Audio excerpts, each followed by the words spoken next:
I've been very fortunate in my life to have travelled to 96 countries, and I've lived in 9, including 14 different places I call home over the years, apart from the 9 years of boarding school. These include Manchester, Oxfordshire, Munich, St. Petersburg, Moscow, Yekaterinburg, Tbilisi in Georgia, Hiroshima in Japan, Kigali in Rwanda, Nairobi, Kenya, Hargeisa in Somaliland, before I moved to Croatia 21 years ago, and I've been blessed to have lived in Jelsa on Hvar and Varaždin and now Zagreb. And of those amazing places all over the world, and it quite surprises me now to say this, because when I first came to Zagreb 20 years ago, I really didn't like it that much. But I believe today Zagreb in 2023 is by far and away the best place I've ever lived, and a place that really is up there as one of the most underrated places to be. Here's why.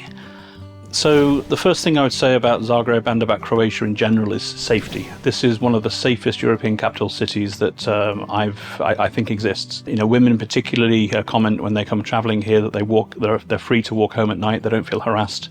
There's a very, very low crime rate among the people. This is a place where you can really feel safe and relax. And in a previous video I told how I dropped my laptop in the middle of the street in Zagreb and didn't notice till the next day, and somebody picked it up and contacted me and returned it. So, you know, this is just symptomatic of the safety of Zagreb. It's also probably the most walkable city I've ever lived in. I mean, this is it has a beautiful old town, but wherever you go you can just walk, and there are parks. I never ever take the tram, even though the public transport is fantastic here. It's just a place that you can get lost in and you can walk around. It's a very walkable city.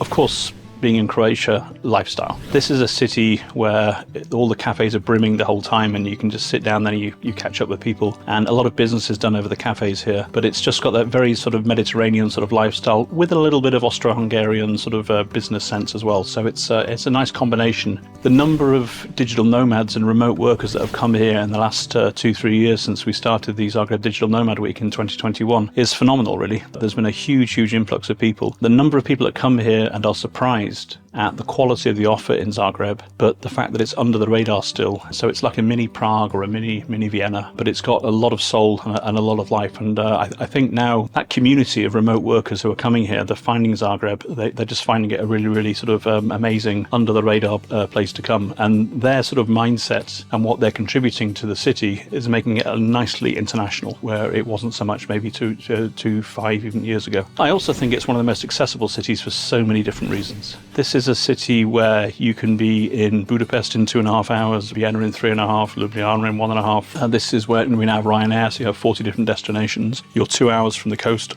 So you don't need to live in Dalmatia or on the coast to actually enjoy the sea. You just hop in the car and go there whenever you want to. Even just around Zagreb itself, it's a very green area, and Zagreb County is full of magical castles and authentic experiences. The nature is insane here. Wherever you go, Croatia is a beautiful place, but Zagreb really does, I think, the outdoor lifestyle very well, and it's surrounded by all these hills and fantastic things to see. Zagreb is certainly in the last 3, 4, 5 different years has become a very cultural, artistic city. There's been a big push to try and bring things like street art and outdoor concerts, especially after COVID, onto the streets. Now you have a load of amazing festivals, such as the Festival of Lights in March. Now you have Zagreb Classic in the summer, classical concerts outdoors at King Tomislav Square. You have obviously Advent in Zagreb, which is one of the biggest deals in the city these days. Basically, wherever you go, there always seems to be something going on, and you can always catch a bit of music somewhere. They have another festival called Dvorište, courtyards, and this is where you go into the different courtyards of Zagreb and you actually explore, and they have different exhibitions and so on. And so it's one of those places where, you know, there's a lot of tradition, a lot of history, and there's always something to explore. It's definitely grown on me more and more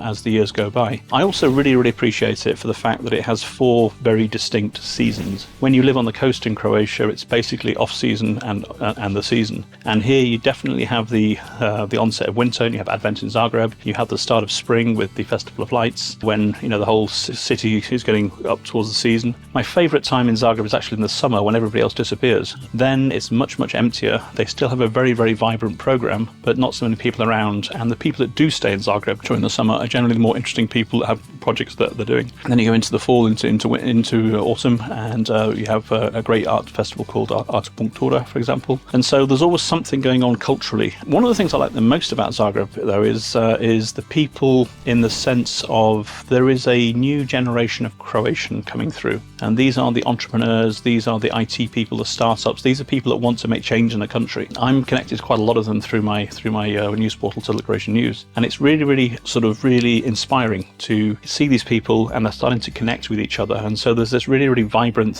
feeling about Zagreb. I think it's a great energy, really. When I first came here 20 years ago, there was a really bad Chinese restaurant, there was a really bad Indian restaurant, and that was it. And today, the gourmet scene in Zagreb has improved astronomically. Now we have Michelin star restaurants, but we also have a very wide variety of international cuisine. We have a lot more international bars and stuff coming in, and a much bigger, wider international community. And they are mixing very well within the local community. To me, it seems to be a place which is safe, vibrant, accessible, beautiful, and relaxed. You have the best of both worlds, an EU capital. If you want to just hop on the cable car, within 15 minutes you could be on the ski slopes. It's one of those places that has everything without being like the biggest name in the world like Paris or places like that. And so for a guy who's 54, who's traveled a bit, it's great to have finally found my home. So see you in Zagreb.